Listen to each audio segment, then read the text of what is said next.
దేవా నేను నమ్ముకుంటున్నానయ్యా, నన్ను విడిచిపెట్టే దేవుడు కాదు. నీ చేతి పెట్టుకున్నా పట్టుకున్న వాళ్ళని నువ్వు తోసివేసే దేవుడు కాదు కదా. ఎంత ప్రేమ కలిగినా, ఎంత దయ కలిగిన దేవా, నువ్వు మాతో ఉన్నందుకు అయ్యా ఇంట్లో నేను స్తుతించేవారుగా, కనపరిచేవారుగా, మహిమపరిచేదానిగా నేను ఉండాలయ్యా అని నోరు తెచ్చి ప్రార్థన చేద్దామా. ఆయన ఎక్కడ దుఃఖ పెట్టేవారుగా ఉంటున్నామేమో, ఆయన ఎక్కడ బాధ పెట్టేవారుగా ఉంటున్నామేమో. ప్రభువా నన్ను క్షమించు. యుగ యుగములకు ఆయన స్తుతులు పొందాలని, స్తుతులు చెల్లించాలని వాక్యం చదివిస్తా ఉంది కదా. మనం చాలా సార్లు మేలు కలిగినప్పుడు స్తుతులు చెల్లిస్తాం, అంతా బాగున్నప్పుడు వాటికి స్తుతులు చెల్లిస్తాం. మన కష్టంలో, బాధల్లో, ఇరుకుల్లో, ఇబ్బందుల్లో కృతజ్ఞతా స్తుతులు చెల్లించేవాళ్ళగా మనం ఉంటున్నామా? డబ్బులు ఉన్నప్పుడు ఖాళీగా ఇవ్వడం గొప్ప కాదు, ఖాళీగా ఉన్నప్పుడు దేవుడు పని చేయడం గొప్ప కాదు. కానీ ఖాళీ లేని సమయంలో, డబ్బులు లేని సమయంలో, కుదిరిన సమయంలో నువ్వు చేసేదే కదా భక్తి. అంటే అన్నీ ఉన్నప్పుడు ఎవరైనా స్తుతిస్తారు, టైం ఉన్నప్పుడు ఎవరైనా పాటిస్తారు, డబ్బులు ఉన్నప్పుడు ఎవరైనా ఇస్తారు. కానీ ఏది లేనప్పుడు దేవుడు గురించేవాడిగా ఉన్నావా? టైం లేనప్పుడు టైం గురించుకునే దేవుడి సన్నిధికి వెళ్ళాలి. నా దేవుడికి సమయాన్ని నేను దాన్ని వెచ్చించాలి. నా సమయాన్ని వ్యర్థం చేయకూడదు, నా సమయాన్ని వృధా చేయకూడదు అని దేవుడి సమయాన్ని దేవుడికి ఇచ్చేవాడిగా ఉన్నావా?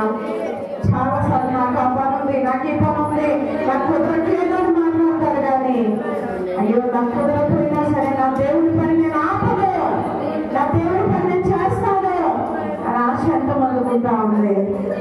అలాంటి భక్తి జీవితంలో ఎదగాలని దేవుడు ఇష్టపడుతున్నాడు. అలాంటి వారిగా ఉండాలని దేవుడు ఇష్టపడుతూ ఉన్నాడు. మనం అలాంటి వారిగా ఉండడానికి ఇష్టపడుతున్నామా? మా క్రియలు పవిత్రంగా ఉన్నాయా, పవిత్రంగా ఉన్నాయా? ఒక్కసారి పరిశీలన చేసుకున్నాం, పరీక్షించుకున్నాం. దేవుడి సన్నిధిలో ప్రభువా నేను ఎలా ఉన్నానయ్యా, నీ దృష్టికి నేను ఎలా ఉన్నానయ్యా? చిన్న ప్రశ్న వేసుకుంటా ఉన్నా దేవుడి సన్నిధిలో. ఎందుకంటే దేవుడి దగ్గర దాచగలిగినట్టు ఏది లేదు. యేసయ్యా నా జీవితంలో అద్భుతం చేయవా? అనేక అద్భుతాలు, అనేక మేలులు మేము పొందుకున్నామయ్యా, ఇంకా అనేకమైన దేవుళ్ళు మేము పొందుకోవాలయ్యా. అంటే దానిగా నన్ను సిద్ధపరచు. నువ్వు చేయగలిగే దేవుడు అని నీ కార్యాలను మేము చూస్తున్నామయ్యా. నువ్వు తప్పకుండా చేసే దేవుడు అయ్యా. నిన్ను నమ్ముతున్నామయ్యా, నీ వైపు చూస్తున్నామయ్యా. మా పక్షంగా ఇంకా అనేక అద్భుత కార్యాలు చేయవా? మా నిందలు, మా అవమానాలు అయ్యా ఆశీర్వాదాలుగా మార్చే దేవుడు, దీవెనగా మార్చే దేవుడు అయ్యా. నీకు నీ వాగ్దానాలను మేము చేతబట్టి, నీ వాగ్దానాలు ఎత్తిపెట్టి సన్నిధిలో అడగడం, పొందుకోవడం మాకు నేర్పించు. మాకు సహాయం చేయండి. ప్రార్థన చేసుకున్నాం, దేవుడి సన్నిధిలో పెట్టుకున్నాం. ఈ పాట రాని వాళ్ళు ఉంటే రెండోసారి కలిసి పాడటానికి ప్రయత్నం చేయండి. రాలేదని మౌనంగా ఉండటం కాదు, రెండోసారి ప్రయత్నం చేసి పాడటానికి ప్రయత్నం చేయండి. అద్భుతం జీవితంలో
ఎంత మంచి అనుభవం మాటలో నువ్వు పలకగలుగుతున్నావా? నిజంగా ఎవరైతే దేవుని కార్యాల కొరకు ఎదురు చూస్తున్నారో, ఇదిగో నాకు ఈ అద్భుతము కావాలి, నాకు ఈ కార్యము కావాలి, నా జీవితంలో జరగాలి అని ఎవరైతే ఆశపడుతున్నారో అలాంటి వారందరూ హృదయపూర్వకంగా చెప్తావా? చాలా సార్లు కోరుకుంటాం, అడుగుతాము, కానీ ఎన్నో ప్రయత్నాలు చేస్తా ఉంటాం. వాళ్ళ కాలు పట్టుకుంటాం, వీళ్ళ కాలు పట్టుకుంటాం, వాళ్ళ దగ్గర పరిగెడతాం, వీళ్ళ దగ్గర పరిగెడతాం, మరి చర్చలోకి రాకుండా ఇంట్లో కృంగిపోతున్నారేమో. అదే కొరకు ఎదురు చూడటం కాదు. ఎవరిని అడగద్దు, ఎవరి దగ్గర అడగద్దు, ఇంట్లో కూర్చుని మూలగొద్దు. దేవుడి సన్నిధిలో మూలగు, దేవుడి సన్నిధిలో ఉండవచ్చు, సాగుల దగ్గర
జీవించే కృపను దయచేయండి.